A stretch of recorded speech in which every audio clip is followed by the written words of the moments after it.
Class monitor. गट्टू आणि चिंकीच्या unit taste over झाल्या होत्या आणि आता नवीन सेमिस्टर सुरू होणार होतं. सगळी मुलं खूप एक्साइटेड होती.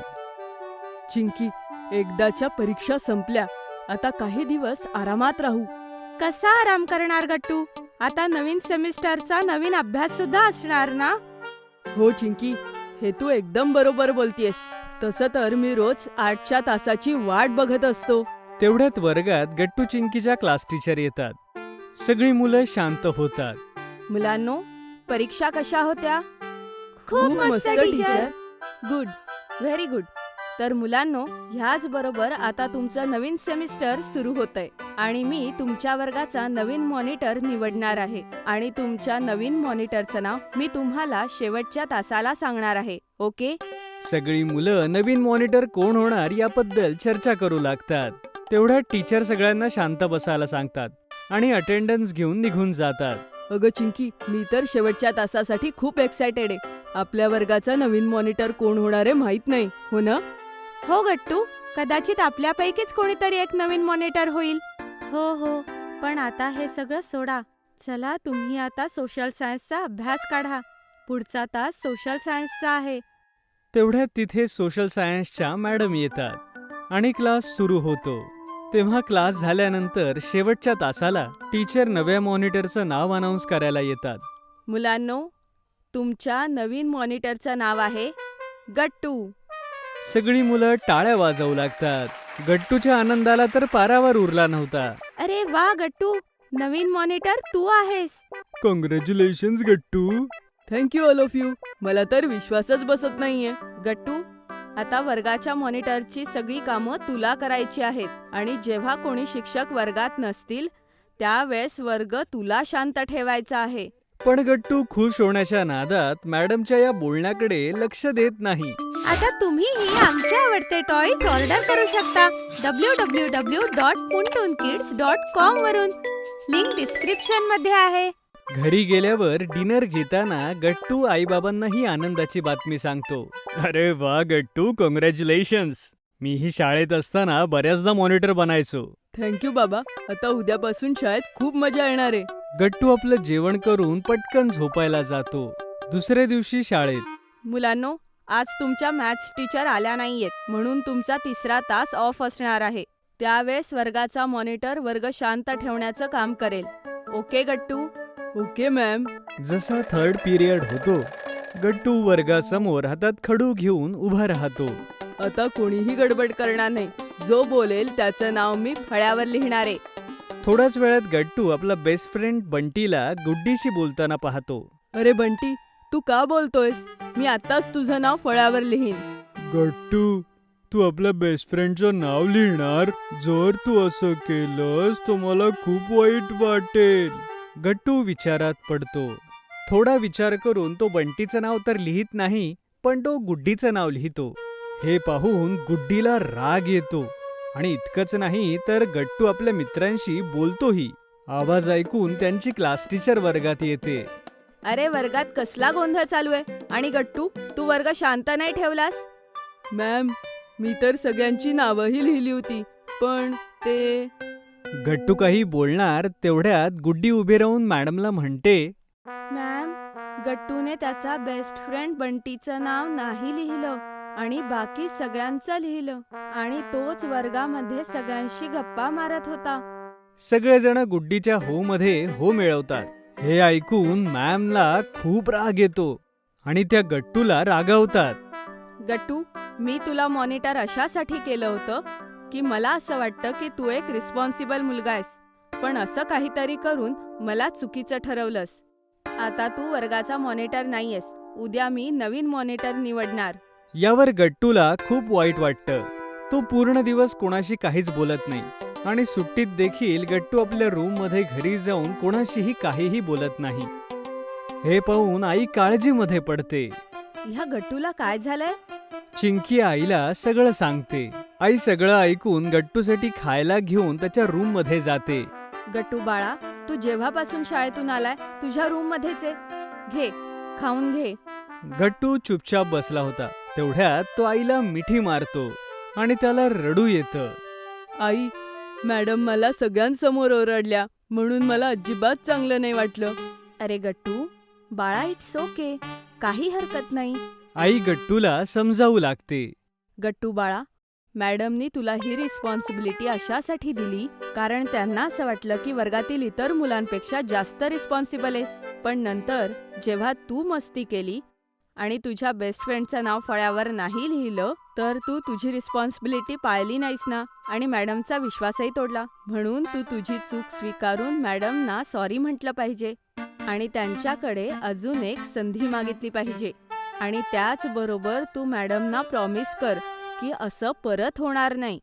गट्टू आईचं बोलणं नीट ऐकतो आणि त्याला त्याची चूक समजते. आई, मला समजलं. मी उद्या सकाळीच जाऊन सगळ्यात आधी मॅडमना सॉरी म्हणेन आणि त्यांच्याकडे अजून एक संधीही मागेन. Very good. चल आता कर जेवण. दुसऱ्या दिवशी सकाळी गट्टू मॅडमकडे जातो. मॅडम, मी कालच्याबद्दल तुम्हाला माफी मागतो. मॅडम प्लीज मला अजून एक संधी द्या ना. मी परत अशी चूक कधीच करणार नाही. I promise. गट्टूला सॉरी बोलताना बघून मॅडमला खूप चांगलं वाटतं आणि त्या त्याला माफ करतात. इट्स ओके गट्टू, ठीक आहे. मी तुला परत एक संधी देते. तूच वर्गाचा मॉनिटर आहेस, पण तुला तुझी जबाबदारी नीट पार पाडता आली पाहिजे. ओके? Okay ma'am. यावेळी गट्टू आपल्या सगळ्या ड्युटी छान पार पाडतो आणि सगळे या नव्या मॉनिटरवर खूप खुश होतात. Chess champion Chinki. पावसाच्या सीझनमध्ये अचानक खूप सारं ऊन पडलं होतं. बदलत्या वातावरणाचा मुलांच्या आरोग्यावर खूप परिणाम झाला आणि बऱ्याच मुलांना सर्दी खोकला होत होता. एक दिवस चिंकी ही घरी जेव्हा आली तेव्हा तिला खूप खोकला येत होता. अगं चिंकी, तुला बरं वाटत नाहीये का? हो आई, दुपारपासूनच घशात कसं तरी होतंय. काही हरकत नाही, मी तुळशीची पानं, आलं, काळी मिरी घालून काढा करून देते. तो पी, संध्याकाळपर्यंत खोकला बरा होऊन जाईल. पण संध्याकाळी चिंकीची तब्येत अजून बिघडली आणि तिला तापही आला होता. बाबांनी फॅमिली डॉक्टरला फोन केला आणि त्यांनी चिंकीचं पूर्ण चेकअप केलं. हिला व्हायरल इन्फेक्शन झालंय. आजकाल बऱ्याच मुलांना होतंय. चिंतेचं काही कारण नाही. मी औषधं लिहून देतो. थोड्याच दिवसात चिंकी बरी होऊन जाईल. गट्टूला पण चिंकीची खूप काळजी वाटत होती. त्यानेही जबाबदार भावाप्रमाणे काम केलं आणि पटकन जाऊन चिंकीसाठी औषधं घेऊन आला. आईने चिंकीला औषधं खाऊ घातली आणि ती आरामात झोपली. दुसऱ्या दिवशीपासून चिंकी शाळेत जात नव्हती. चिंकीला दिवसभर डॉक्टरांनी बेडरेस्ट दिली होती. गट्टूही शाळेतून आल्यावर जास्तीत जास्त आपला वेळ चिंकी सोबत घालवत होता. चिंकी अशीच बोर होऊ नये त्यासाठी गट्टू तिला स्टोरी बुक्स आणि मॅगझिन्स मधून स्टोरी ऐकवत होता. गट्टूला असं चिंकीची काळजी घेताना बघून आई खूप खुश होत होती. एके दिवशी गट्टूने पेपरमध्ये एक इंटरेस्टिंग गोष्ट वाचली तर त्याने चिंकीला ते सांगितलं. अगं चिंकी, मी आज एका अशा कॉम्प्युटर विषयी वाचलं की जो चेस खेळतो. हो चिंकी, शास्त्रज्ञांनी एक असा कॉम्प्युटर बनवलाय जो आपल्या माणसांसारखा चेस खेळू शकतो. त्याचं नाव डीप ब्लू आहे आणि त्याने एकदा तर चेसच्या वर्ल्ड चॅम्पियन प्लेअरला हरवलं होतं. अरे वा, मला सुद्धा चेस खूप आवडतं खेळायला. मी तुला फोनवर चेसचं ॲप इन्स्टॉल करून देईल. तू एकटी असताना सुद्धा गेम शिकून प्रॅक्टिस करू शकते. गट्टूने चिंकीच्या फोनमध्ये चेसचं ॲप इन्स्टॉल केलं. आता तुम्हीही आमच्या आवडते टॉयज ऑर्डर करू शकता www.puntunkids.com वरून. Link is in the description. आणि चिंकी ही गेमचे बारकावे शिकून प्रॅक्टिस करू लागली. आई बाबाही चिंकीच्या या नव्या छंदावर खुश होते. दुसऱ्या दिवशी ऑफिसमधून बाबा जेव्हा घरी आले तेव्हा त्यांनी चिंकीला एक पॅकेट दिलं. अरे काय आहे या पाकिटात? रॅपर उघडून तर पहा, तुझ्यासाठी सरप्राईज गिफ्ट आहे. चिंकी पॅकेट उघडते तर त्यात तिला एक चेस बोर्ड मिळतो. अरे वा, हा तर खूपच मस्त चेस बोर्ड आहे. आई आणि गट्टू देखील चिंकीच्या सरप्राईज गिफ्टला बघून टाळ्या वाजवतात. मला तर पूर्ण खात्री आहे की एक दिवस चिंकी सुद्धा प्रज्ञा आनंदासारखी आपल्या सगळ्यांची अभिमानाने मान उंचावेल. हा, प्रज्ञा आनंदा कोण आहे आई? प्रज्ञा आनंदा एक भारतीय चेस प्लेअर आहे जो 16 वर्षाचा असूनही मागच्या वर्षी वर्ल्ड चॅम्पियन मॅग्नेस कार्लसनला हरवलं होतं. फक्त 16व्या वर्षी त्याने वर्ल्ड चॅम्पियनला हरवलं. तू सुद्धा कमी वयातच चॅम्पियन होशील चिंकी, मला खात्री आहे. चिंकी ऑनलाईनच आपल्या शाळेच्या मित्रांसोबत चेस खेळू लागली. काहीच दिवसात चिंकीचा गेम एवढा इम्प्रूव्ह झाला होता की शाळेतली लोकही तिची खूप स्तुती करू लागले. चिंकीच्या वर्गमैत्रिणींनी शाळेच्या स्पोर्ट टीचर राधिका मॅमला चिंकीबद्दल सांगितलं. राधिका मॅडम स्वतः चांगल्या खेळाडू होत्या चेसच्या. दुसऱ्या दिवशी राधिका मॅम चिंकीची तब्येत बघायला चिंकीच्या घरी आल्या. डॉक्टरांच्या औषधांमुळे चिंकीची तब्येत बरीच सुधारली होती, पण तिला अजूनही बरं व्हायला 3-4 दिवस तर लागणार होतेच. तू अटेंडन्सची काळजी करू नको चिंकी, फक्त तुझ्या तब्येतीकडे लक्ष दे. हो मॅम. आणि मी तुझ्या चेस गेम विषयी खूप ऐकलंय. सगळेजण तुझं कौतुक करत होते. मी तर अजून शिकतीये मॅम, पण चेस खेळताना मला खूप मजा येते. चल, आपण दोघी एक गेम खेळूया. चिंकीने चेसबोर्ड लावला आणि राधिका मॅडम सोबत गेम खेळू लागली. आई राधिका मॅडमसाठी चहा आणि बिस्किट्स घेऊन आली आणि सोबत बसून त्यांचा गेम पाहू लागली. चिंकी अगदी विचारपूर्वक शांतपणे आपल्या चाली खेळत होती, त्यामुळे राधिका मॅडम बऱ्याच इम्प्रेस झाल्या. गेम तर फायनली राधिका मॅमच जिंकल्या, पण ज्या प्रकारे चिंकी खेळली होती ते अगदी कौतुकास्पद होते. राधिका मॅडमनी तिच्या गेम सुधारण्यासाठी खूप साऱ्या टिप्स तिला दिल्या. काही दिवसानंतर आंतरशालेय चेस कॉम्पिटिशन होणार होती आणि गट्टू चिंकीच्या शाळेच्या प्रिन्सिपलने स्कूलच्या टीमला अनाऊन्स केलं. ह्या वर्षी चेस टुर्नामेंटमध्ये आपल्या शाळेचं प्रतिनिधित्व करतील विशाल, प्रज्ञा, कुमुद आणि चिंकी. सगळ्या मुलांनी टाळ्या वाजवून स्कूल टीमचं अभिनंदन केलं. अभिनंदन चिंकी, मला खात्रीच होती की तुझं सिलेक्शन नक्की होणार. जिथे बरीच लोक चिंकीचं नाव ऐकून खुश होते, तिथेच काही जणांनी चिंकीवरती अविश्वासही दाखवला. हिस्ट्रीच्या टीचर संध्या मॅम म्हणतात, चिंकी तर खूप लहान आहे. इतक्या लहान वयात ती टुर्नामेंटमधल्या सिनियर स्टुडंट सोबत कशी टिकू शकेल? भलेही चिंकी वयाने लहान आहे, पण तिचं डोकं खूप चालतं. मला खात्री आहे चिंकी आपल्या शाळेचं नाव उज्ज्वल करेल. नेक्स्ट संडे टाउन हॉलमध्ये इंटर स्कूल चेस टुर्नामेंट सुरू झाली. चिंकीला प्रोत्साहित करायला आई बाबा आणि गट्टूही आला होता आणि शाळेचे बाकी प्लेयर्स आणि राधिका मॅडमही होत्या. पहिल्याच राऊंडमध्ये चिंकीच्या शाळेतले 2 मित्र कुमुद आणि विशाल हरले. प्रज्ञाने जोरदार खेळ खेळला आणि सेकंड राऊंडला क्वालिफाय झाली.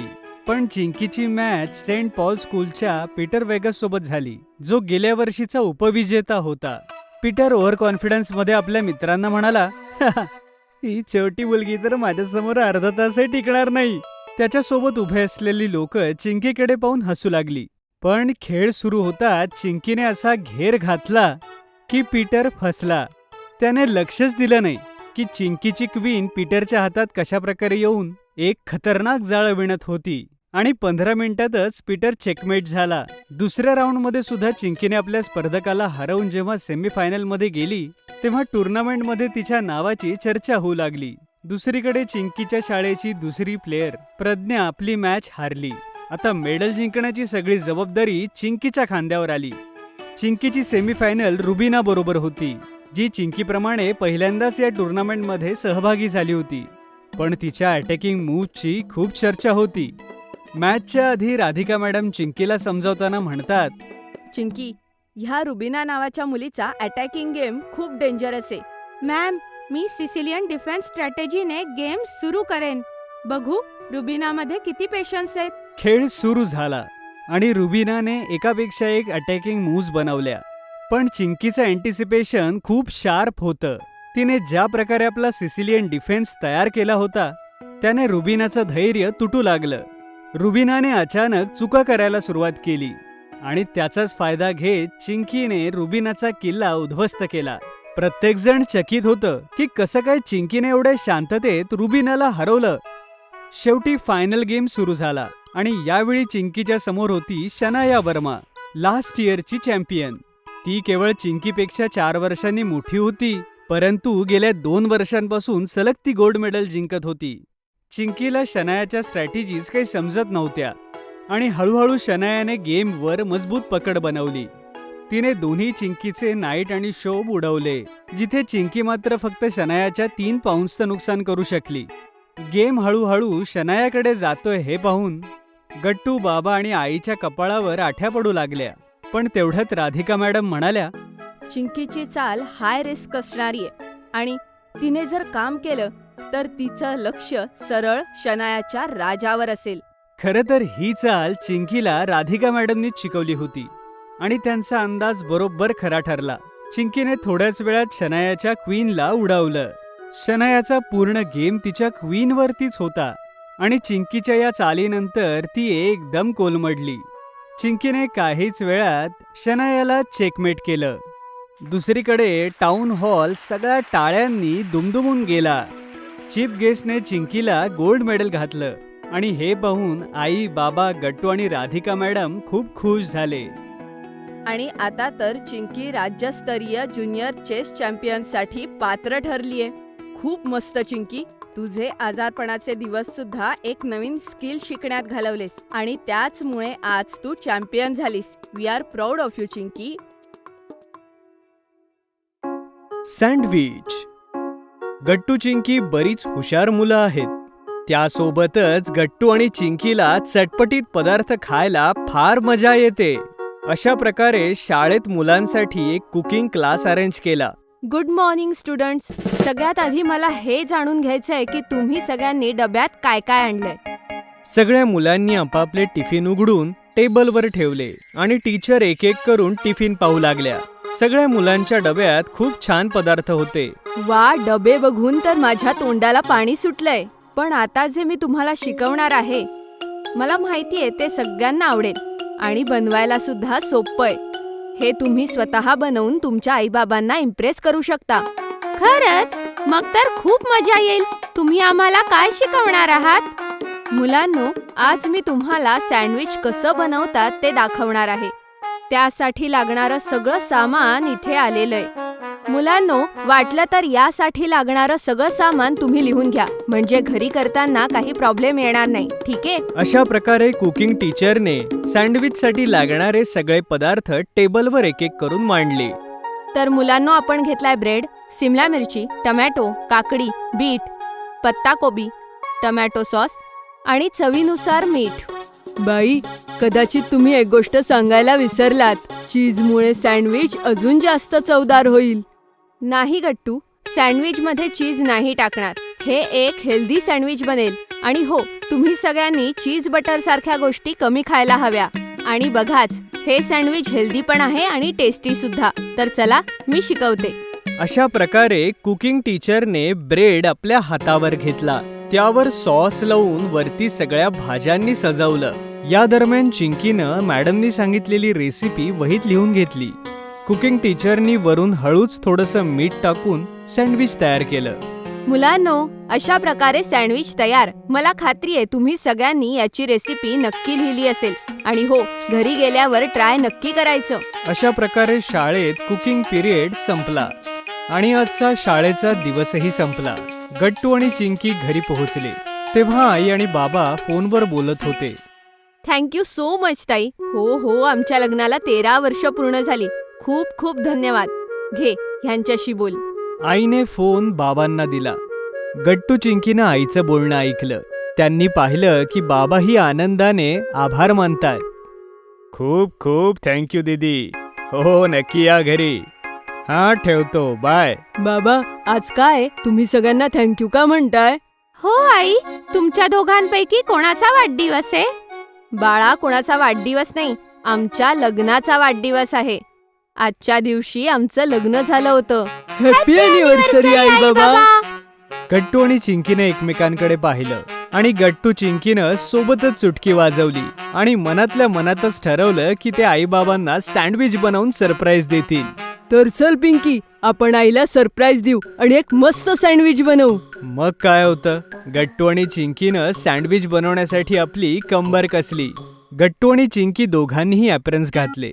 तसं पाहायला गेलं तर ॲप्रन्स मोठे झाले होते दोघांनाही, पण तरीही त्यांना आईसारखं किचनमध्ये काम करायचं होतं.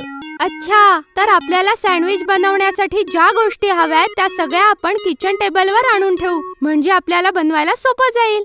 चिंकीनं फ्रीजमधून ब्रेड काढले. गट्टूनं सँडविच करता लागणाऱ्या भाज्या काढल्या. सॉस, थोडा चटपटीत मसाला, अशा गोष्टी किचनमध्ये सजल्या. चला, सगळं सामान तर आणलं, पण चिंकी तू चीज नाही घेतलं. नाही गट्टू, आपण चीजवाला सँडविच नाही बनवणार. आठवतंय तुला बाईंनी काय सांगितलं होतं? आपण हेल्दी खायला हवं. आज आईबाबांच्या लग्नाचा वाढदिवस आहे, तर आपण त्यांना व्हेजिटेबल सँडविच बनवून देऊ. Yes, you are right Chinki. चल बनवूया. गट्टू चिंकी पूर्ण जोशात आता सँडविच बनवू लागले. तर आज आपण बनवणार आहोत टेस्टी व्हेजिटेबल सँडविच. हे आरोग्यासाठी खूप चांगलं आहे. यासाठी लागणारं सामान आहे ब्रेड, काकडी, टमॅटो, सिमला मिरची, कोबी आणि काही चटकदार मसाले आणि चवीनुसार मीठ. त्यासोबत खूप सारं प्रेम. गट्टूने पटापट सँडविच करता लागणाऱ्या भाज्या चिरून घेतल्या. गट्टू, टमॅटो आणि काकडी एकदम गोल काप. हो हो चिंकी, समजलं. एकदम गोल गोल कापेन. पाहता पाहता गट्टूने सगळ्या भाज्या अगदी पटापट चिरल्या आणि प्लेटमध्ये ठेवल्या. दुसरीकडे चिंकीनं 2 ब्रेड स्लाइस घेतले. चिंकी, चल तर सगळ्यात आधी आपण यावर टमॅटो ठेवूया. गट्टूने टोमॅटोचे स्लाइस ब्रेडवर ठेवले. टमॅटो नंतर ह्यावर जाईल काकडी. मग चिंकीने काकडीचे स्लाइसेस ब्रेडवर ठेवले. त्यानंतर सिमला मिरची आणि कोबी दोन्ही ब्रेडवरती ठेवले. मला हे स्पेशल सँडविच पाहिजे गट्टू. ओ, असं आहे का? तर तुझ्या स्पेशल सँडविच मध्ये जाणार स्पेशल कांदा. अरे वा, माझं स्पेशल सँडविच बनणार कांद्यासोबत. पण आईच्या सँडविच मध्ये नाही टाकायचं, तिला आवडत नाही. ओ, ओके चिंकी. गट्टूने दुसरा ब्रेड स्लाइस सगळ्या भाज्यांवर ठेवून दिला आणि सँडविच कव्हर केलं. अरे गट्टू थांब, आपण मीठ आणि मसाला घातलाच नाही. अरे हो, आपण तर विसरलोच. मग काय होतं? गट्टू आणि चिंकीने सँडविचवरचा वरचा स्लाइस काढून घेतला. त्यावर थोडंसं मीठ टाकलं, काही चटपटीत मसाला टाकला आणि मग परत सँडविच कव्हर केलं. चिंकी, सावकाश कर, नाहीतर सँडविच जळेल. डोंट वरी गट्टू, सँडविच नाही जळणार. आणि चिंकीने जळण्याच्या अगोदर सँडविच प्लेटमध्ये काढलं आणि अतिशय सुंदरतेनं सँडविचला टोमॅटो सॉसने सजवून गट्टू आणि चिंकी प्लेटमध्ये सँडविच घेऊन आईबाबांना सरप्राईज देण्यासाठी आले. चिंकीच्या हातात प्लेट बघून आई म्हणाली, गट्टू, चिंकी, तुमच्या हातात या डिश का आहेत? तुम्ही दोघांनी मिळून स्वयंपाकघरात काही केलंय का मुलांनो? आई बाबा, आम्ही तुमच्यासाठी टेस्टी व्हेजिटेबल सँडविच बनवलंय. खरंच मुलांनो? थँक्यू सो मच बाळांनो. बघू तरी माझ्या मुलांनी कसं सँडविच बनवलंय ते. हे घ्या आई बाबा, टेस्टी टेस्टी व्हेजिटेबल सँडविच. आई बाबा, माझ्याकडून आणि गट्टूकडून हे सँडविच सरप्राईज. आजच आम्हाला शाळेत शिकवलं. आई बाबांसोबतच गट्टू आणि चिंकीने स्वतः बनवलेल्या टेस्टी सँडविचची चव चाखली. वाव, खूपच यम्मी झालंय. हो, खूपच छान झालंय बाबा. तुम्हाला कसं वाटलं? Very good Gattu Chinki. I am really proud of you. तुम्ही दोघे सँडविच बनवायला शिकलात, पण स्वयंपाकघरात सांभाळून काम करायला हवं. हो आई, मला अजिबात चटका बसला नाही. जर तुम्हाला आमचे व्हिडिओ आवडत असतील तर लाईक करा, कमेंट करा आणि सबस्क्राईब करा.